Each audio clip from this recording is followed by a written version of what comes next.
Sebelum melanjutkan, jangan lupa subscribe dulu. Terima kasih. Bab 273, Karunia. Setelah Jian Wushuang pergi, Ling Han bertanya dengan heran, apa yang terjadi, Yang Mulia? Pemimpin Sekte Daluo Tianzong menyerahkan surat itu kepada Ling Han. Baca sendiri. Ling Han mengambil surat itu, membukanya dan mulai membaca. Yese, Junyi, dan murid-murid sekte lainnya berkumpul di sekitarnya. Hadiah. Begitu Ling Han membaca surat itu, dia tampaknya menyadari sesuatu dan terus membaca. Surat ini tentang hadiah yang ditawarkan Istana Kaisar Suci untuk dua orang. Yang pertama adalah Jian Nantian. Jian Nantian, yang berasal dari dinasti Tianzong dengan kultivasi setengah suci, telah membunuh seorang ahli dari alam suci Istana Kaisar Suci kita.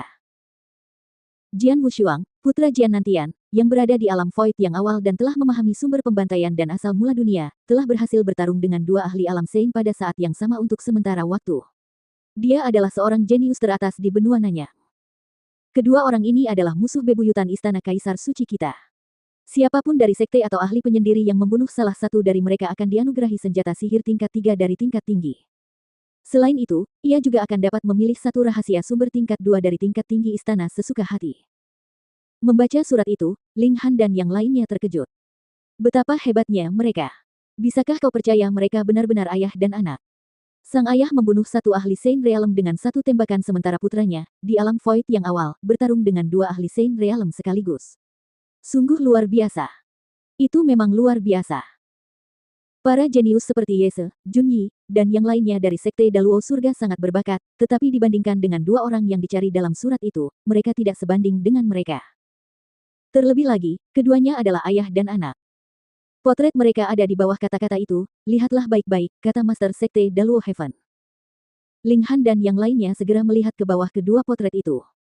Potret pertama adalah seorang pria berambut abu-abu yang tampak sangat halus yang sama sekali tidak mereka kenal. Yang kedua adalah seorang pemuda. Melihatnya, Ling Han dan yang lainnya membeku. Dia adalah Ling Han membelalakan matanya. Ya, dialah pendekar pedang itu. Junyi dan Ye terkesiap. Meskipun potret ini tidak begitu jelas, mereka mengenali Jian Wushuang sekilas karena mereka telah tinggal bersamanya selama beberapa hari. Dia membantu mereka membunuh Chen Feng dan baru saja pergi. Hingga kini mereka akhirnya mengerti mengapa ketua Sekte Daluo Heaven sepertinya tidak terkejut sama sekali saat Jian Wushuang membunuh Chen Feng. Alasannya adalah karena dia telah membaca surat itu sebelumnya dan mengetahui bahwa pendekar pedang itu adalah Jian Wushuang. Lagi pula, bukan hal yang mengejutkan bahwa seorang jenius tingkat atas, dengan kemampuan untuk berhadapan dengan dua orang ahli alam suci di saat yang bersamaan, mampu membunuh seorang pria yang berada di puncak alam kekosongan yang dan belum pernah memahami asal-usul. Menakjubkan, kata Ling Han kagum. Namun, pria yang dipujinya telah meninggalkan Sekte Daluo Surga. Di kehampaan di atas tanah yang tertutup salju, Jian Wushuang melaju kencang di depan, sambil memikirkan tentang karunia-karunianya.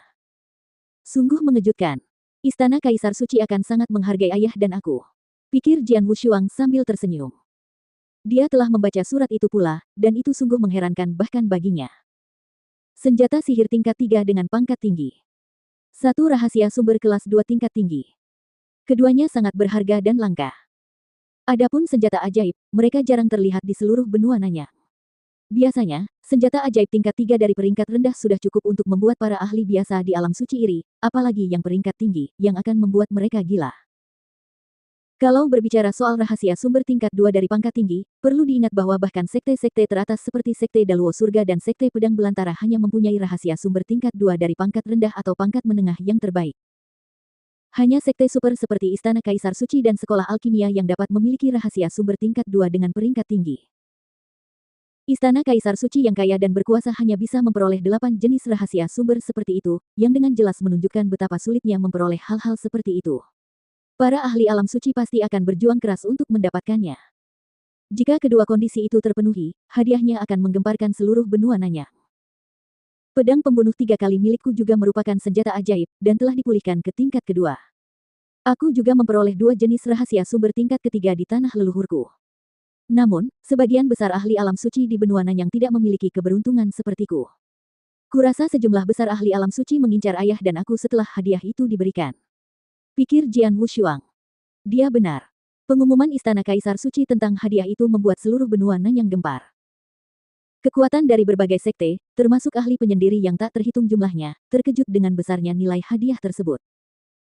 Mampu memilih senjata sihir tingkat 3 dengan pangkat tinggi dan rahasia sumber tingkat 2 dengan pangkat tinggi benar-benar merupakan hadiah yang sangat tinggi. Banyak ahli senior yang memiliki nama dan penampilan Jian Wushuang dan Jian Nantian dalam benak mereka. Begitu mereka menemukan jejak mereka, para ahli lainnya pasti akan mencoba menemukan Jian Wushuang dan Jian Nantian dan membunuh mereka, membawa tubuh mereka ke Istana Kaisar Suci untuk mendapatkan hadiah.